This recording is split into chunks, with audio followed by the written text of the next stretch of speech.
Shalom Ubrajot, paz y bendiciones, que el Todopoderoso les bendiga y les guarde en el nombre y méritos del Mesías Yeshua.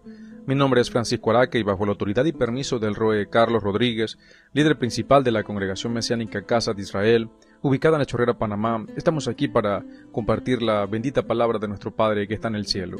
Tengan un bendecido día en este Yom Hamishi, día quinto de la semana, que corresponde al día 7 del cuarto mes, que es el día 3 de julio del 2025. Y estamos en el estudio y comentarios del cuarto libro de la Torá, libro de Bamidbar, de Números, y esta semana estudiamos la parashá número 39, que tiene por nombre Jucat, que significa estatuto. Y ahora vamos con la quinta liyá, que se encuentra en el Sefer Bamidbar, el libro de Números, capítulo 20, desde el verso 22 hasta el capítulo 21, verso 9, y acompáñenme por favor a realizar la bendición. Baruch ata Adonai Eloheinu melech haolam, asher bachar banu mikol ha'amin benatan lanu et torato, Baruch ata Adonai, noten Torah. Bendito eres tú, Adonai, nuestro Elohim, Rey del universo, que nos has elegido de entre todas las naciones y nos has dado tu Torah. Bendito eres tú, Adonai, que da la Torah. Amén de amén. Saliendo de Kadesh, los israelitas llegaron en grupo al monte Hor. En el monte Hor, en la frontera de la tierra de Canaán, Adonai les dijo a Moshe y a Aarón, que Aarón sea recogido a su parentela. No va a entrar a la tierra que le he asignado al pueblo israelita, porque ustedes desobedecieron mi mandato acerca de las aguas de Meribá. Toma a Aarón y a su hijo Eleazar y llévalos arriba al monte Hor. Despoja a Aarón de sus vestiduras y pónselas a su hijo Eleazar. Allí Aarón será recogido a los muertos. Moshe hizo como Adonai había mandado. Subieron al monte Hor a la vista de toda la comunidad. Moshe despojó a Aarón de sus vestimentas y se las puso a su hijo Eleazar, y Aarón murió allí en la cumbre del monte. Cuando Moshe y Eleazar bajaron del monte, la comunidad entera supo que Aarón había exhalado su último aliento. Toda la casa de Israel le hizo duelo por 30 días. Números 21. Cuando el kenanita, rey de Arad, que habitaba en el Negev, se enteró de que Israel venía por el camino de los exploradores, se enfrascó en una batalla con Israel y tomó cautivo a algunos de ellos. Entonces Israel le hizo una promesa a Adonai y dijo, si entregas ese pueblo en nuestras manos, nosotros proscribiremos sus ciudades. Adonai prestó atención al ruego de Israel y entregó a los kenanitas, y ellos y sus ciudades fueron proscritos. Por eso se llamó aquel lugar Jormá. Salieron del monte Hor por el camino del mar de los juncos para rodear la tierra de Edom, pero al pueblo se le inquietó el ánimo en el camino, y el pueblo habló contra Elohim y contra Moshe. ¿Por qué nos hiciste salir de Misraim para morir en el desierto? No hay pan ni agua y hemos llegado a aborrecer esta comida miserable. Adonai envió serpientes venenosas contra el pueblo. Estas mordían a la gente y muchos de los israelitas murieron. El pueblo vino a Moshe y le dijo, nosotros pecamos al hablar contra Adonai y contra ti. Intercede con Adonai para que nos quite esas serpientes. Y Moshe intercedió por el pueblo. Entonces Adonai le dijo a Moshe, hazte una serpiente venenosa y móntala en un asta de bandera. Y cualquiera que sea mordido la mira y se recobrará. Moshe hizo una serpiente de cobre y la montó en un asta de bandera, y cuando cualquiera era mordido por una serpiente, miraba a la serpiente de cobre y se recobraba. Baruch ata Adonai Eloheinu melech haolam, asher natan lanu Torah demet, behayo lang nata betoheinu, Baruch ata Adonai, noten Torah. Bendito eres tú, Adonai, nuestro Elohim, Rey del universo, que nos has dado la Torah de verdad y que implantaste vida eterna dentro de nosotros. Bendito eres tú, Adonai, que da la Torah. Amén de amén. Amada familia, hoy contemplaremos uno de los momentos más solemnes y cargados de simbolismo espiritual en todo el recorrido del pueblo de Israel por el desierto. El fallecimiento de Aarón, el Cohen Gadol, el gran sacerdote. Y este episodio no es solamente el relato de la muerte de un líder, es un acto cargado de enseñanza sobre la santidad, la autoridad espiritual, las consecuencias de la desobediencia y la fidelidad de Elohim a su orden divino. También en esta liyá se presenta el evento acerca de la serpiente de cobre, o como lo dice la traducción, la serpiente de bronce, que estuvo en el desierto, que se tuvo que levantar para que el pueblo al momento de mirarla pudiesen ser sanados de las mordeduras de las serpientes, que fue una plaga que envió al Eterno por su queja. Pero vamos a comenzar con el verso 22. Dice, saliendo de Kadesh, los israelitas llegaron en grupo al monte Hor. Y aquí en hebreo, la palabra o el monte Hor se dice en hebreo Hor Hahar. Hor Hahar, literalmente el monte del monte. Y esta duplicación expresa grandeza y prominencia. Era un monte visible y notorio, ubicado en la frontera de la tierra de Canaán. Y según la tradición estaba cerca de Petra, lo que es la actual Jordania. Y el pueblo deja atrás Kadesh, lugar de conflicto y fracaso, que recordamos como Meribá, y para acercarse a la frontera de su destino. Pero antes de entrar, debían cerrar un ciclo con el liderazgo de Aharón. Y aquí aprendemos un principio contundente. La generación del desierto no entraría a la tierra prometida. Aharón, como Moshe, también debía ser relevado antes de la conquista. De los versos 23 al 24, aquí vemos el decreto divino. Dice, en el monte Hor, Adonai dijo a Moshe y a Aharón, que Aharón sea recogido a su parentela. No va a entrar a la tierra que le he asignado al pueblo israelita, porque ustedes desobedieron mi mandato acerca de las aguas de Meribá. Y el verbo usado aquí es yasef.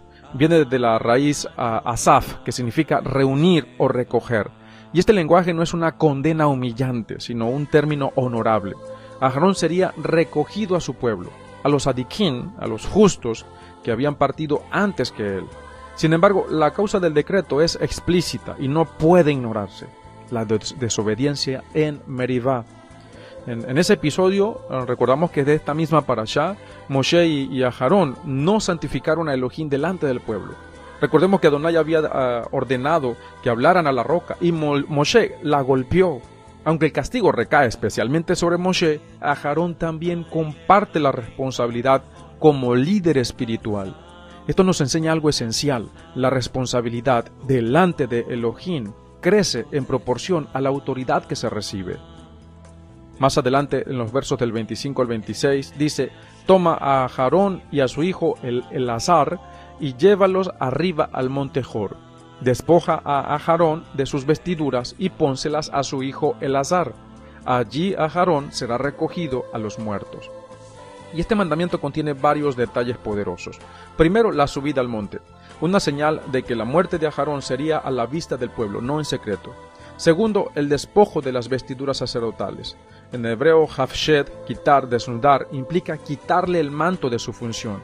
Y aquí aprendemos que la investidura del liderazgo espiritual no es propiedad del hombre, sino que pertenece a Elohim y se transfiere conforme a su mandato.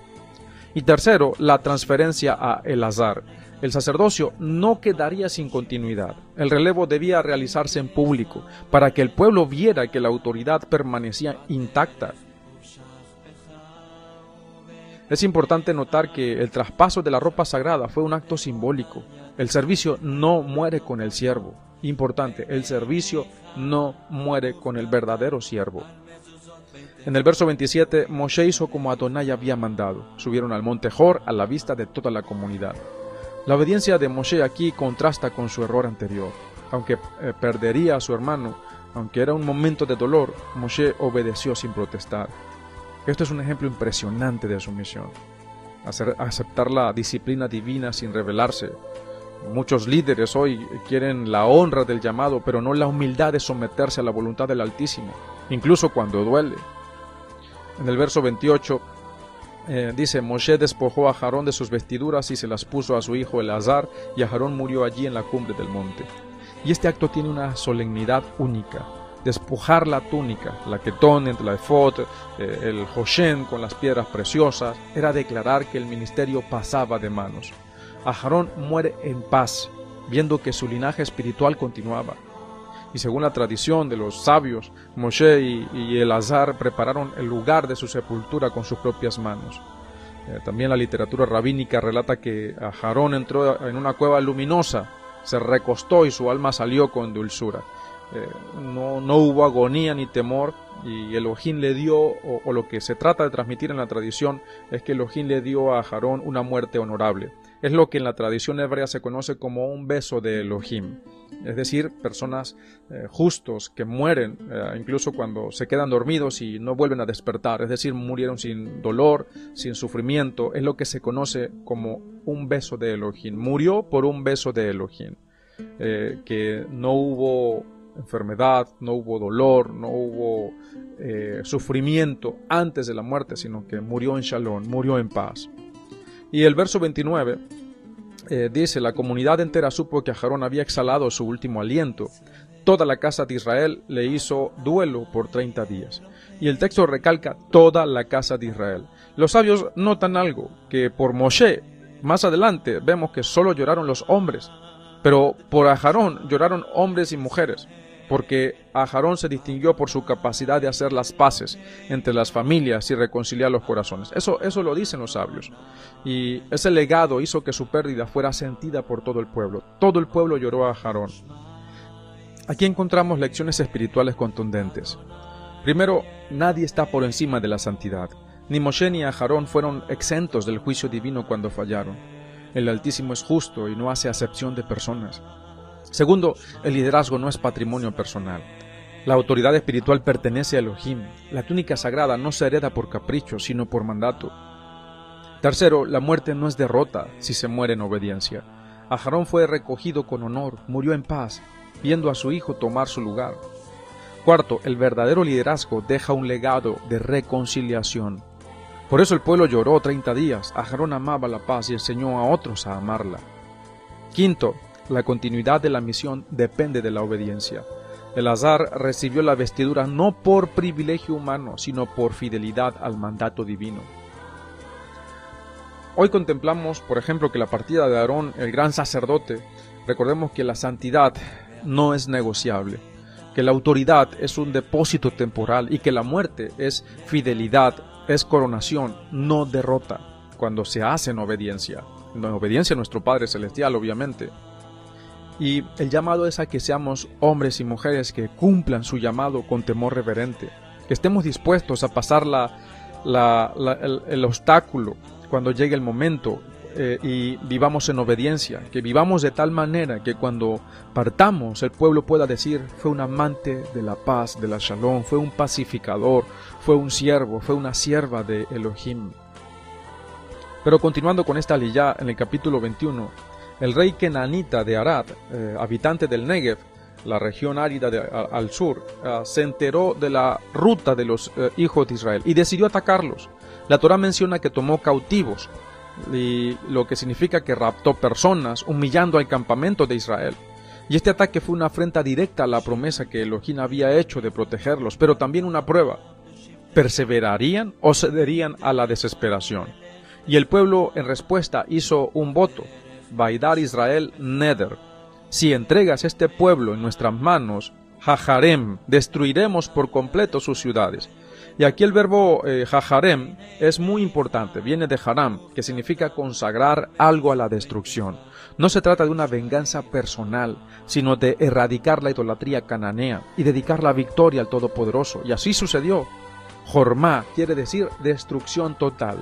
Después de esta victoria, en lugar de que el ánimo se elevara, la fe volvió a decaer. El texto dice: se inquietó el ánimo del pueblo en el camino.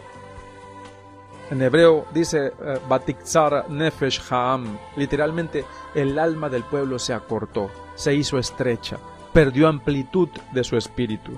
Y así opera la queja, reduce la visión, anula la confianza. Entonces vino la rebelión. ¿Por qué nos hiciste salir de Misraim para morir en este desierto? No hay pan ni agua, y nuestra alma aborrece este pan miserable.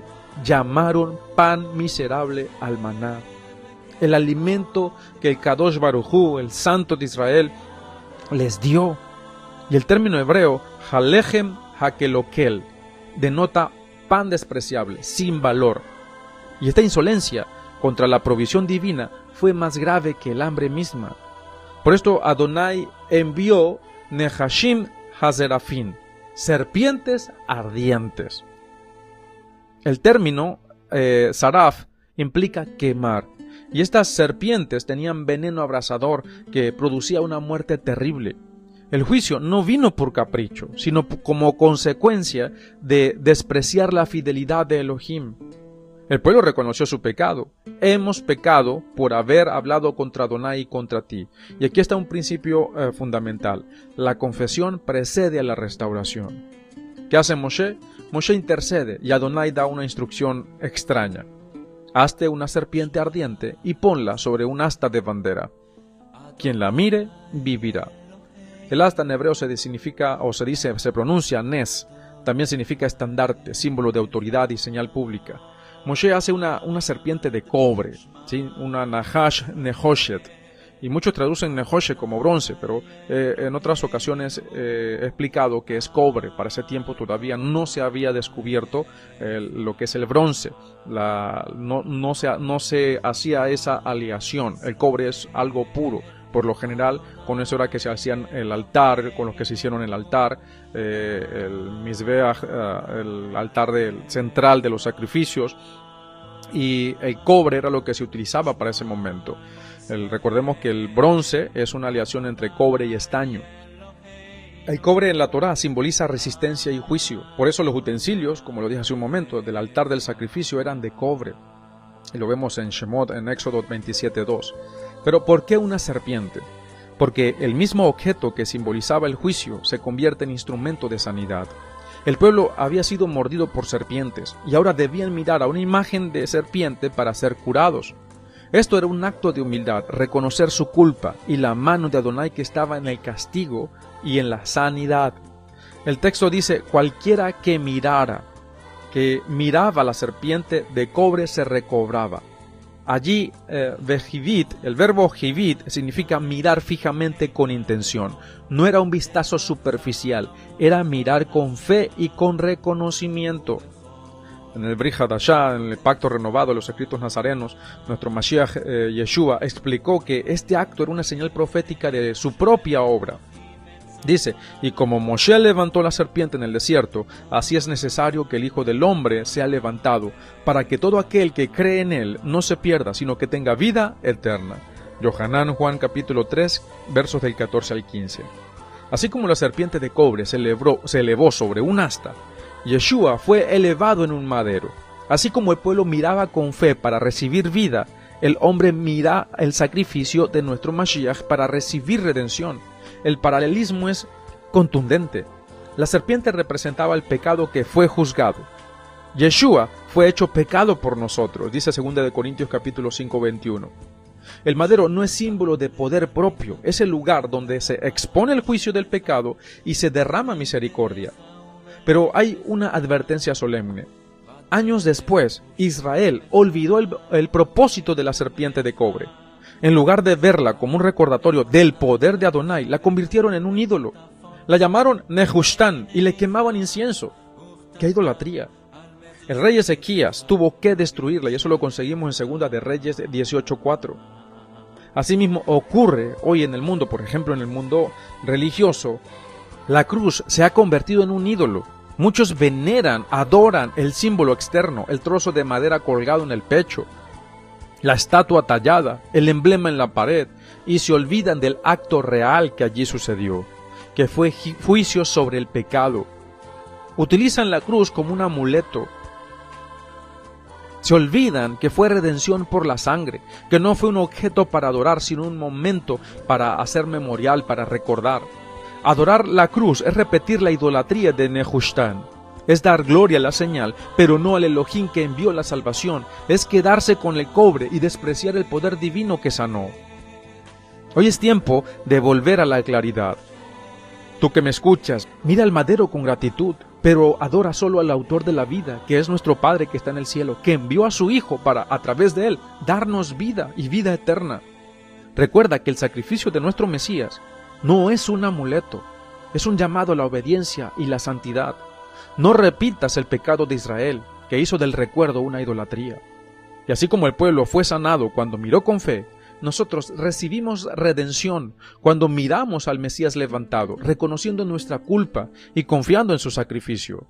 Que tu fe no sea superstición y que tu adoración no sea al símbolo, sino al Elohim que dio a su Hijo como expiación.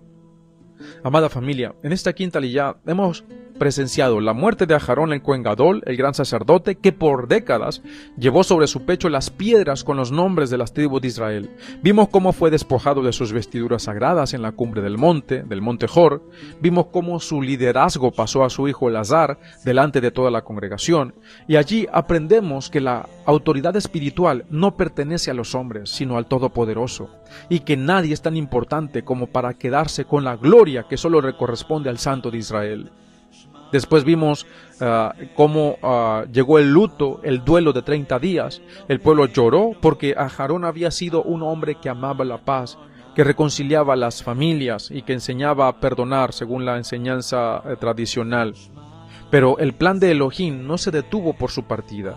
El liderazgo cambia, pero el propósito permanece.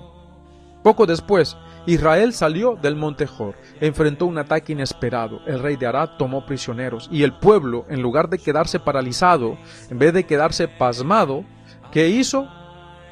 Hizo un voto delante de Adonai: si entregas este pueblo en nuestras manos, consagraremos a destrucción sus ciudades. Así aprendemos que aunque el dolor venga, aunque muera Aharón, aunque parezca que perdemos la batalla, no debemos dejar de clamar a Elohim ni de pelear en obediencia, porque Él escuchó su oración y entregó a sus enemigos en su mano. Pero aún así, cuando parecía que la fe se fortalecía, volvieron a caer en el mismo pecado, la queja y el desprecio. La Torá lo dice sin adornos: se acortó el camino del pueblo en el camino. ¿Y cuántas veces tu corazón también se acorta cuando el trayecto es largo y el desierto te parece insoportable? ¿Cuántas veces tu alma se impacienta cuando el pan del cielo ya no te emociona y la rutina de la fe te parece cansada? Entonces hablaron contra Elohim y contra Moshe, llamaron pan miserable al maná que sostenía su vida, y Adonai envió serpientes ardientes que quemaban con su veneno. No fue un castigo por crueldad, sino por amor, para que comprendieran que no podían seguir despreciando la gracia y esperar bendición. Y cuando se vieron morir, cuando el veneno subía por sus venas, reconocieron su pecado y clamaron por intercesión. Aquí está la enseñanza.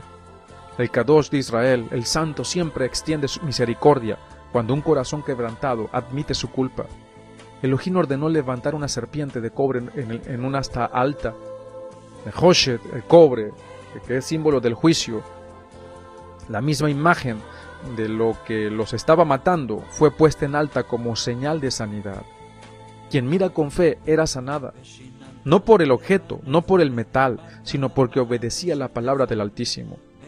Y aquí está la advertencia más grande. Con el tiempo, esa serpiente de cobre, que había sido un recordatorio del juicio y la misericordia, fue convertida en un ídolo llamado Nehushtan. La serpiente de bronce que sirvió como medio de sanidad para que el Todopoderoso para sanar al pueblo de Israel, ahora se había convertido en un ídolo. El pueblo quemaba incienso delante de ella, como si el cobre tuviera poder propio. Y el rey Ezequías, generaciones después, tuvo que romperla y reducirla a polvo. Así pasa en nuestros días. Muchos han hecho lo mismo con la cruz, como ya lo mencionamos, la convirtieron en un fetiche, un amuleto que cuelga del cuello, una estatua ante la que doblan la rodilla, olvidando que el poder no está en el símbolo, sino en el sacrificio del Mesías y en el arrepentimiento genuino del corazón. No seas de los que veneran las formas, pero desprecian la obediencia. No seas de los que convierten los recuerdos sagrados en ídolos mudos. No seas de los que aman las señales, pero odian la corrección.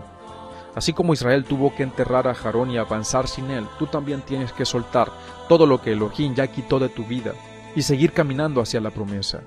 Así como ellos vieron caer a miles por el veneno de la queja, tú también debes cuidar que tu corazón no se contamine de ingratitud. Y así como ellos miraron con fe a la serpiente de cobre y vivieron, tú debes mirar con fe al Mesías levantado y encontrar vida, libertad y propósito. Porque el madero no es para adorar, es para recordar que allí murió tu viejo yo, que allí pagó tu deuda, que allí comenzó tu nueva vida a través del sacrificio sangriento de nuestro justo Mesías. Hoy quiero animarte con estas palabras. Aunque estés cansado del camino, aunque tu alma se acorte, aunque la serpiente de la crítica y el desánimo te muerda, todavía puedes mirar arriba, todavía puedes confesar tu error, todavía puedes recibir restauración. No termines tu historia como quienes guardaron Nehushtan como reliquia muerta. Vive con la mirada limpia y el corazón humilde. No pongas tu confianza en objetos de madera, ni en la serpiente de cobre, ni en ningún objeto. Pon tu confianza en Adonai, que da la vida al que se humilla y levanta al que clama.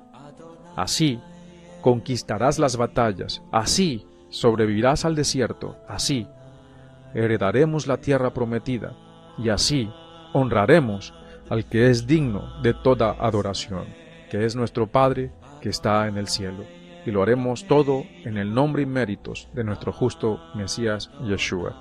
Y como lo dice la bendita palabra, Sof davar hakol nishma, et halohin ira be'et misbota shemor, kize kol ha'adam. El fin de todo discurso, después de haberlo oído todo, es esto: teme Elohim y guarda sus mandamientos, porque eso es todo deber de todo hombre. Shalom ubrajot, paz y bendiciones.